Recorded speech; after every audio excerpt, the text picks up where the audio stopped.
They warn you not to write to men like him. But no one tells you what happens when the man who knows your darkest secrets finally walks free and decides you belong to him. I was microwaving leftover pasta when the news broke. The apartment smelled like butter and garlic and something that had probably been in the fridge too long. I had my glasses pushed up into my hair. My shirt was wrinkled. There was a wine stain on my leggings from 2 nights ago. I wasn't paying attention to the TV. Until I heard his name. My hand froze on the microwave door. Released this afternoon after serving 32 months for conspiracy and fraud. Sources say the charges were politically motivated. No further comment from his legal team. The remote slipped from my other hand, hit the floor. I didn't bend to pick it up. On the screen, they showed footage of him leaving the courthouse. Tall, broad-shouldered, dark suit that fit like it had been tailored that morning. His jaw was tight. His eyes were forward. He didn't smile. He didn't speak. He looked exactly like I'd imagined. No, he looked worse. More real. More inevitable. I stumbled backward. My hip caught the edge of the couch. I sat down hard, breath shallow, pulse hammering in my throat. 3 years. I hadn't seen him in 3 years. I'd never actually seen him at all, but I knew him. God, I knew him.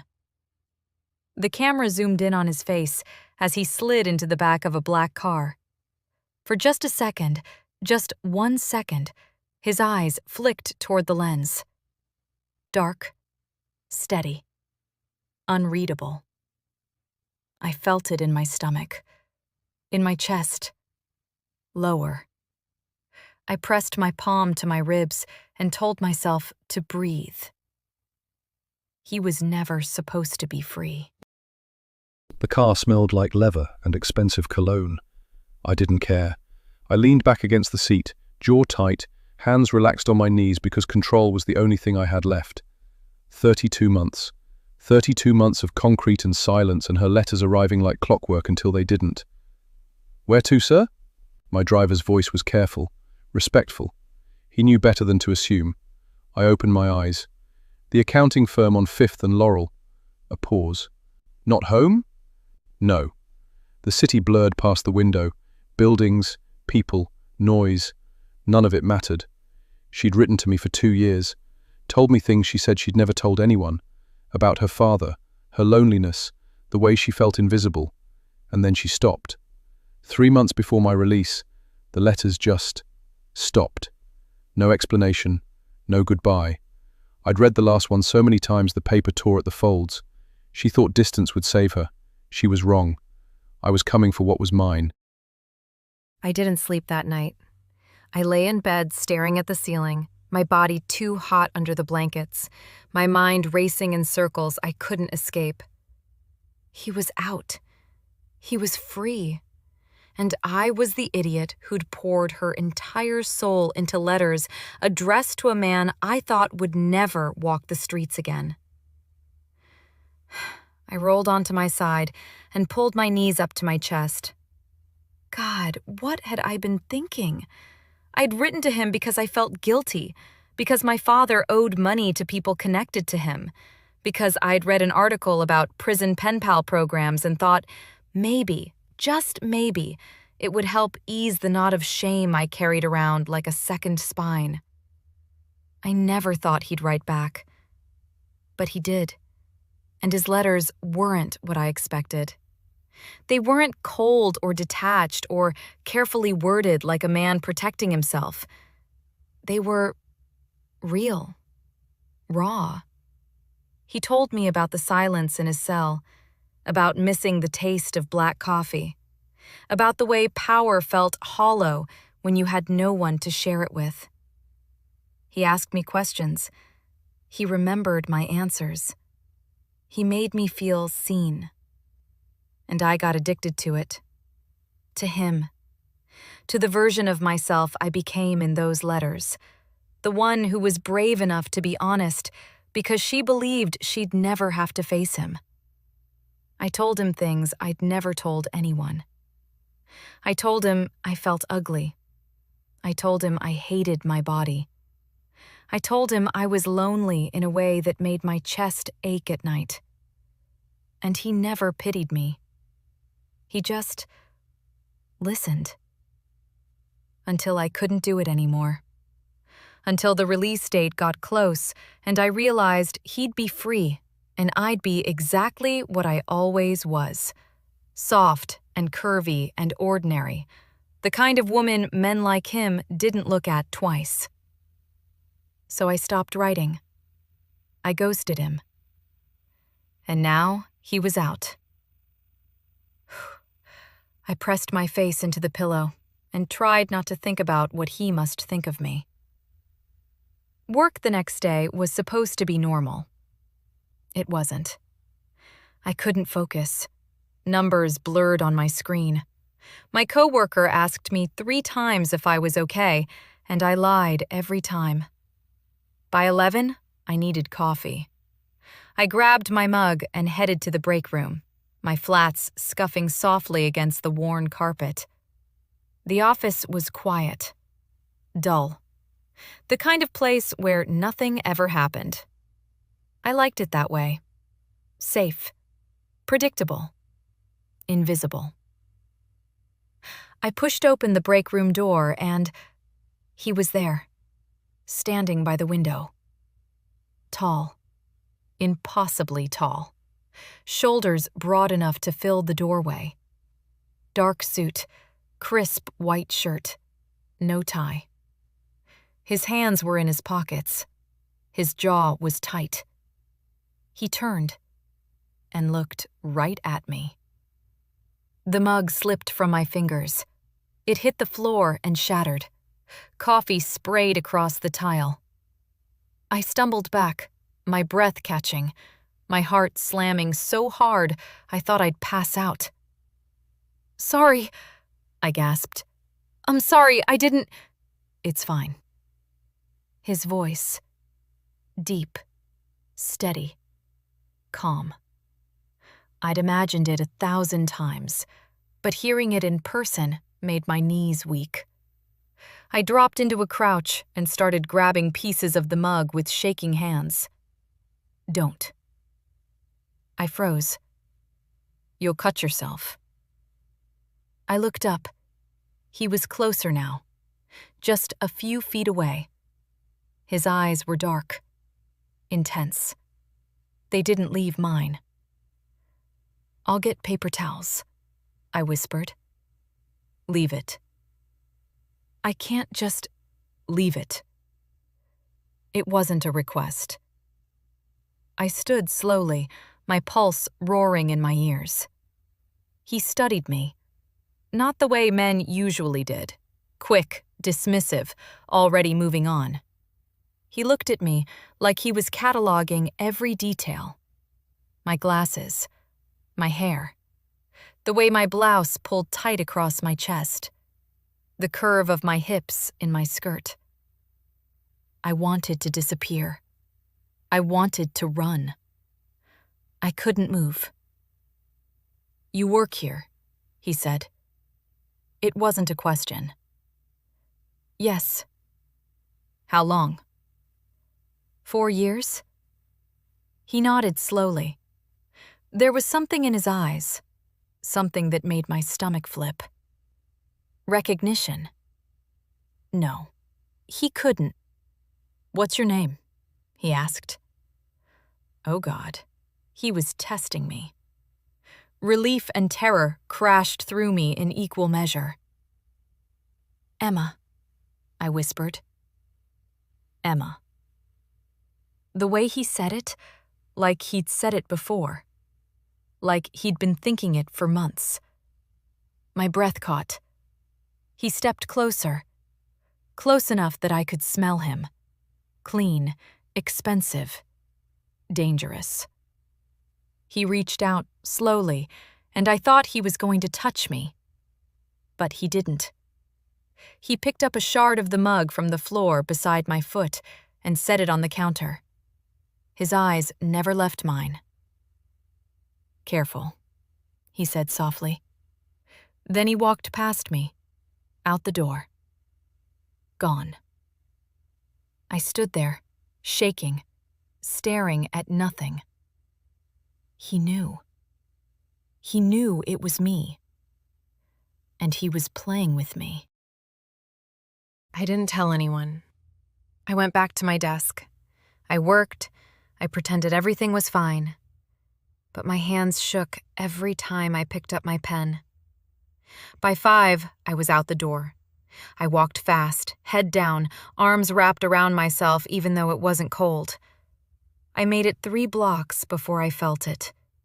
The prickling awareness that I wasn't alone. I glanced over my shoulder. Nothing. Just people, cars, the city. I kept walking. 2 more blocks. I glanced back again. Still nothing. But the feeling didn't go away. By the time I reached my building, my heart was hammering. I fumbled with my keys, shoved open the door, and practically ran up the stairs to my apartment. I locked the door behind me, leaned against it, breathed. "You're being paranoid," I whispered to the empty room. But I wasn't. I knew I wasn't. Because when I finally looked at my phone, there was a message from an unknown number. "You forgot your coffee." I dropped the phone. It clattered against the floor. I stared at it, picked it up with trembling hands, typed, "Who is this?" The reply came instantly. "You know who." My hands shook.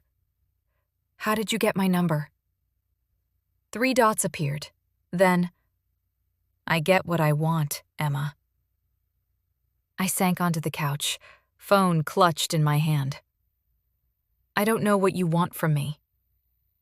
The reply took longer this time, long enough that I thought he wasn't going to answer. Then, "Yes, you do." Nothing else. No explanation, no reassurance. Just those 3 words that made my stomach clench and my breath come too fast. I didn't sleep again. I sat on my couch with my knees pulled up, staring at my phone, waiting for another message that didn't come. He knew. He knew it was me. And he wasn't angry. He was... what? I thought about the way he'd looked at me in the break room, the way his voice had wrapped around my name, the way he'd said nothing when I needed him to say everything. I thought about his letters, the way he'd written with such careful control. Never too much, never explaining what he didn't want to explain. I'd given him everything in my letters. And then I'd run. I pressed my forehead to my knees and tried to breathe. I didn't know what scared me more, that he'd come for me, or that part of me had been waiting for it. He was waiting outside my office the next morning, leaning against a black car, arms crossed, eyes on the building entrance. I saw him from half a block away. I stopped walking. People streamed past me. The city moved. I stood frozen. He saw me, pushed off the car, started toward me. I couldn't breathe, couldn't think. By the time he reached me, I was shaking. Emma. God, the way he said my name. "Why are you here?" I whispered. He didn't answer, just looked at me. "Please," I said. "I don't—" "Get in the car." "What?" "Get in the car." "I have to work." "No, you don't." "You can't just—" He leaned in. His mouth was an inch from my ear. 3 years, he murmured. "I'm done waiting." A shiver ran through me. He pulled back, his eyes searching mine. dark, intense, unreadable. He opened the car door, waited. I should have walked away. I should have gone to work, gone home, blocked his number, pretended none of this was happening. But I didn't. I got in the car. The silence was suffocating. He sat across from me in the back seat, not touching me, barely looking at me. But I felt him everywhere. The driver pulled into traffic, and I tried to find my voice. "Where are we going?" I asked finally. "Somewhere quiet." That's not an answer. His eyes flicked to mine. He didn't respond. I looked away, pulse racing. The silence stretched. "Why did you stop writing?" he asked. The question was quiet, almost casual. But there was nothing casual about the way he watched me. I flinched. "I told you." "Tell me again." I turned to look at him, and my eyes burned with unshed tears. "Because I knew you'd be released," I whispered. "And I knew you'd want to meet me. And I couldn't let you see me and realize I'm not worth it." Something flickered in his eyes, but he said nothing. He just looked at me, long enough that I had to look away. "I'm not what you think," I said quietly. "You're exactly what I think." The certainty in his voice made my stomach clench. "You don't understand," I said, voice breaking. I'm not the kind of woman you—" "Stop." The command was soft, absolute. I fell silent. He leaned forward, slowly, giving me nowhere to hide. "You wrote to me for 2 years," he said. "You told me things you've never told anyone. And then you stopped." I couldn't breathe. "I'm sorry." "I don't want an apology." "Then what do you want?" His eyes held mine. "You," he said simply. My heart stopped. "I'm not—" "You are." He reached out, slow, deliberate, and wiped a tear from my cheek with his thumb. His touch was gentle. His eyes were not— "I'm not letting you go," he said quietly. It wasn't a promise. It was a fact. The car stopped outside a building I didn't recognize. Modern, glass, expensive. He got out first, then opened my door, offered his hand. I stared at it. "Come," he said. Not a request. I took his hand. His fingers closed around mine, firm, warm, possessive. He led me inside, through a lobby that smelled like leather and wood, into an elevator that climbed silently. We didn't speak. The doors opened onto a penthouse, floor-to-ceiling windows, city views that stretched forever, furniture that looked like it cost more than my entire apartment. I stood in the middle of the room, feeling small and out of place. He shrugged off his jacket, tossed it over a chair, rolled up his sleeves. Every movement was controlled, deliberate. "Sit." "Where?" "Anywhere." I perched on the edge of the couch, hands folded in my lap. He poured 2 glasses of water, brought one to me. I took it with shaking hands. He sat across from me, leaned back, watched. The silence was unbearable. "You can leave," he said finally. I blinked. "What?" "The door's unlocked. You can walk out. I won't stop you." "Then why did you bring me here?" His eyes never left mine. "Because I want you to choose to stay." My chest tightened. What if I don't? Then I'll wait. For how long? As long as it takes. The certainty in his voice made me tremble. I set the glass down. I don't understand you. Yes, you do. And God help me, he was right. I understood him better than I'd ever understood anyone. I understood the control, the restraint, the way he held himself back, even when I could see the hunger in his eyes. What do you want from me? I whispered. Everything. The word hung in the air, heavy, absolute. I can't. You can. I'm not. He leaned forward. Stop telling me what you're not. His voice was quiet, edged with something dark. Tell me what you are. I looked at him. I don't know. His jaw tightened. Then I'll show you. He stood slowly, crossed the room, sat beside me on the couch, not touching, just close. Close enough that I could feel the heat of him. I'm not going to rush you, he said quietly. I looked at him, eyes wide behind my glasses. His hand came up, slowly, tucked a strand of hair behind my ear. I went very still. But I'm not letting you run, either. His fingers lingered against my cheek. I don't know how to be what you want. You already are. You don't. He leaned closer, his mouth almost touching mine. Can I kiss you? He asked. The question was soft, but the way he looked at me wasn't. My heart stopped. I don't.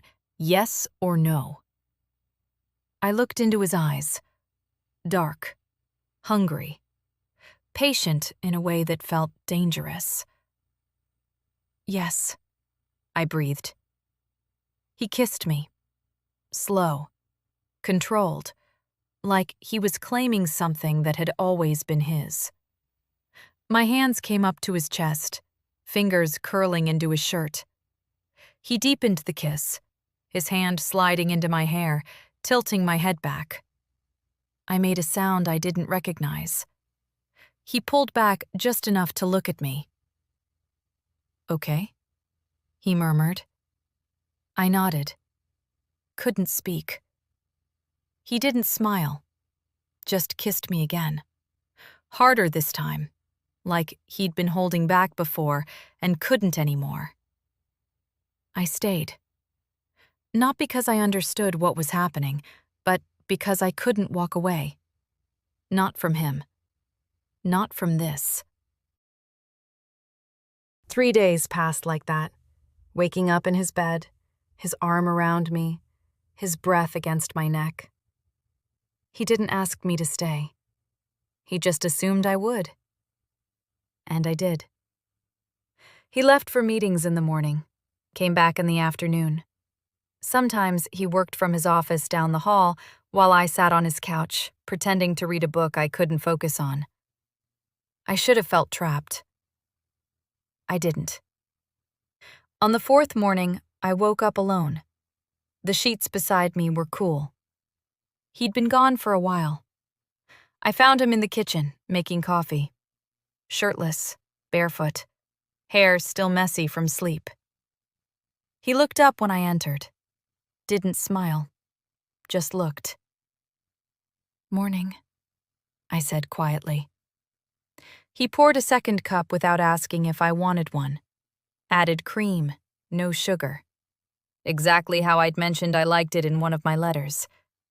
He slid it across the counter to me. I took it, wrapped my hands around the warm ceramic. Thank you. He nodded, leaned against the counter, watched me drink. The silence should have been uncomfortable. It wasn't. I need to go into the office today, he said finally. My stomach dropped. Okay.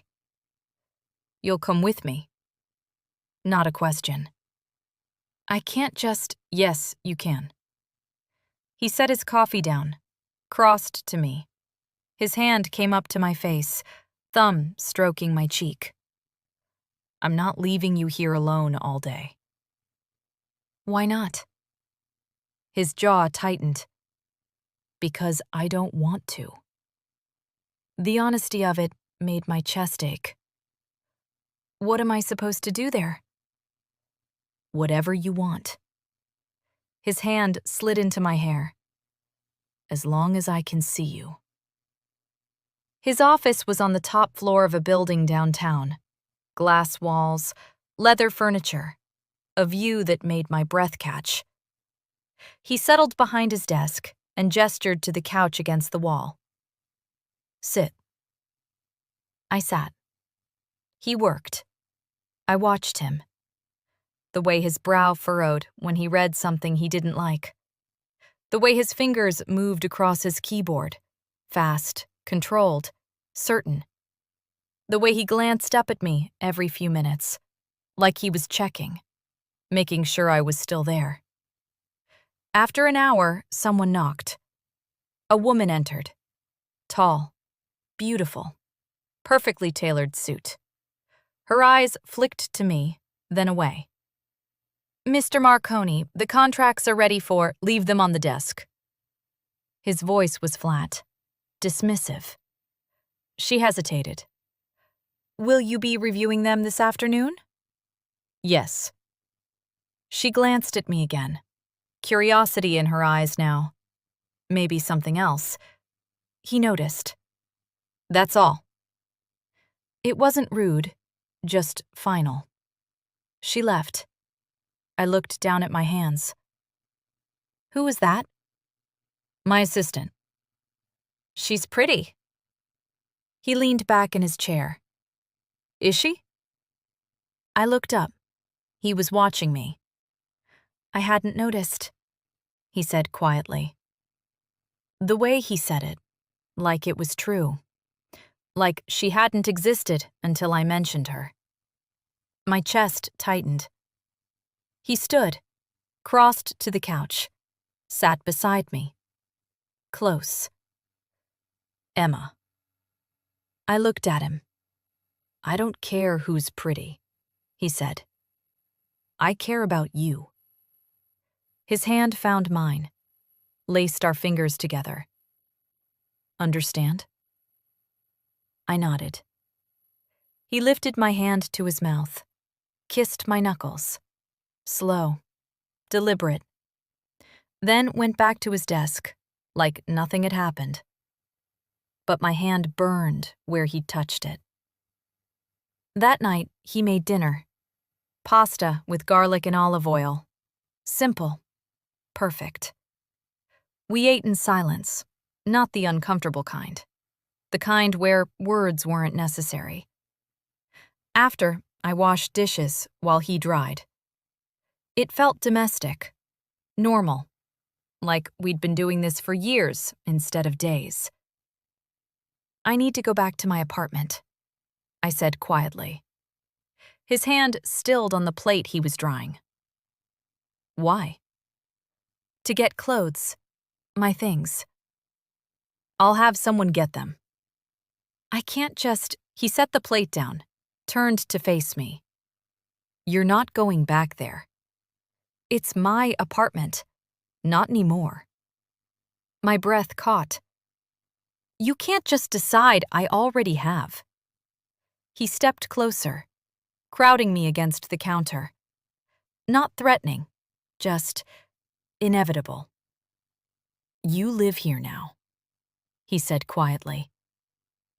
You can't just— His hand came up to my jaw, tilted my face up. Do you want to go back there? I opened my mouth to say yes, but the word wouldn't come. Because the truth was, I didn't. My apartment was lonely, cold, a place I'd existed in but never lived. Here, with him, I felt alive. No, I whispered. Something flickered in his eyes. Satisfaction. Possession. Good. He kissed me, slow and deep, like he was sealing something. When he pulled back, I was breathless. "I'll have your things moved tomorrow," he said. Then went back to drying dishes. Like he hadn't just rearranged my entire life. Like I hadn't just let him. I stood there long after the sink went quiet, heart pounding, hands still damp, trying to understand how something so small, a sentence, a kiss, a decision I didn't remember making, had changed everything. He made me dinner, or rather, he had food delivered, and we sat at his dining table eating pasta and not talking about the fact that everything had changed. He asked me about work, about my apartment, about the book I'd mentioned in one of my letters. He remembered everything, every detail, every word. But he didn't explain himself, didn't tell me why he'd come for me, didn't reassure me. He just was. Present, controlled, inevitable. By the time the sun set, I was exhausted, emotionally, physically. He showed me to a guest room. "You can sleep here," he said. "Where will you be?" "Down the hall." I looked at him, searching for something. Reassurance, maybe, or permission. He gave me neither. Just looked back, waiting. "Good night, Emma." He turned to leave. "Wait." He stopped, looked back. I didn't know what I wanted to say. I just knew I didn't want him to go. But I couldn't say that. So I said nothing. He studied me for a long moment, then left, closing the door softly behind him. I stood in the middle of the guest room, heart pounding, body aching. Alone. I couldn't sleep. I lay in the guest bed, staring at the ceiling, listening to the city outside, thinking about him, about the way he'd looked at me, kissed me, touched me like I was something he'd already decided belonged to him. At 2 a.m, I gave up. I slipped out of bed and padded down the hall. His door was cracked open. I shouldn't go in. I knew I shouldn't. But I pushed it open anyway. He was awake, sitting on the edge of the bed, shirtless, reading something on his phone. He looked up when I entered, didn't speak, just waited. "I can't sleep," I whispered. He set his phone down, pulled back the covers. "Come here." I crossed the room on shaking legs and slipped into bed beside him. He didn't touch me, just lay down, close enough that I could feel his warmth. We lay in silence. And then, without thinking, I rolled toward him, pressed my forehead to his chest. His arm came around me immediately, held me, not gently, possessively. "I don't know what I'm doing," I whispered.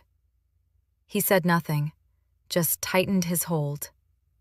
I tilted my head back to look at him. His eyes were dark in the dim light, intense, hungry. "You scare me," I said. "I know. But I don't want to leave." His hand slid up my back, into my hair.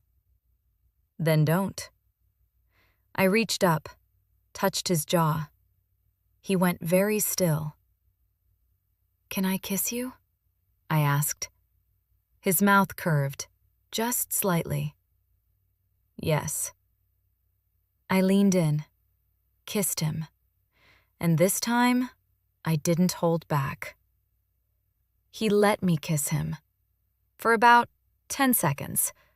Then he rolled me onto my back and took control, His mouth was harder now, hungrier. His hand slid under my shirt, fingers splaying across my soft stomach. I tensed.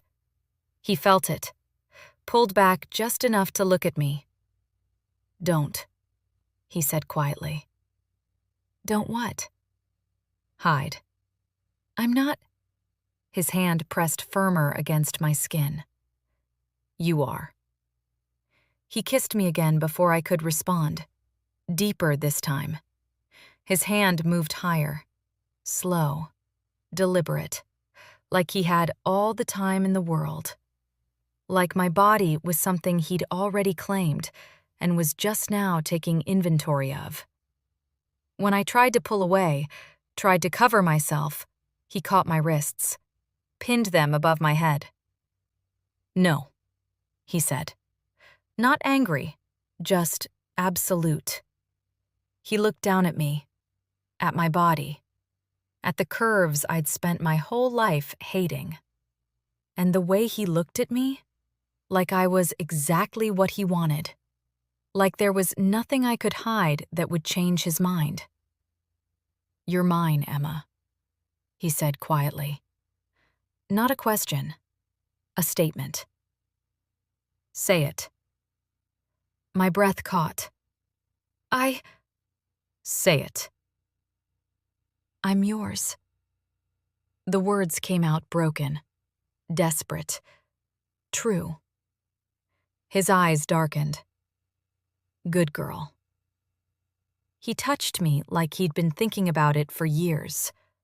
Slowly, throughly, learning every inch of me.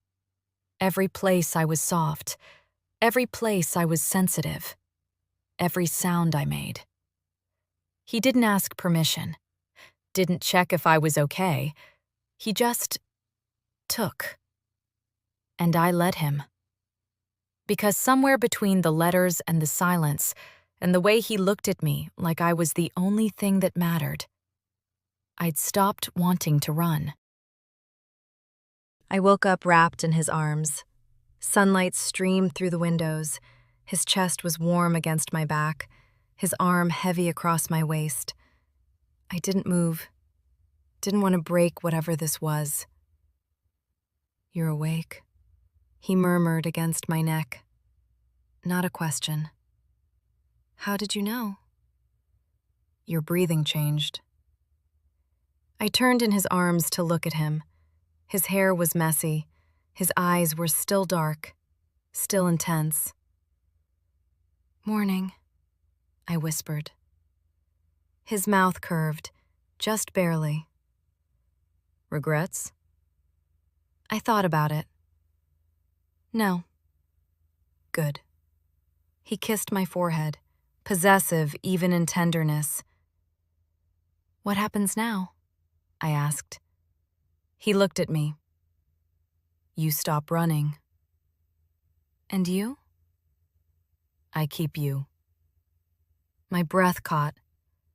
"That simple?" "That simple."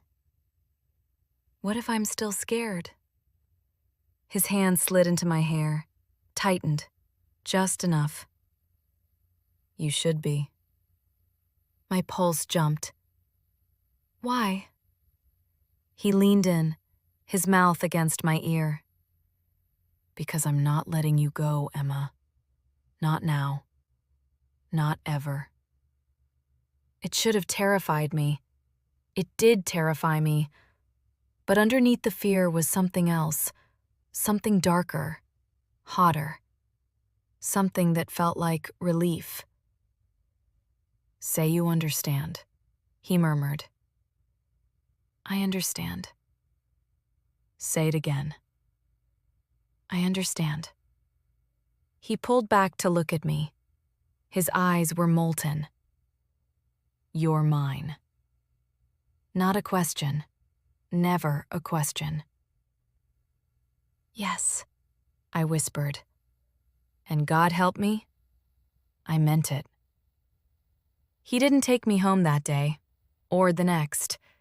He kept me in his penthouse, in his bed, in his arms.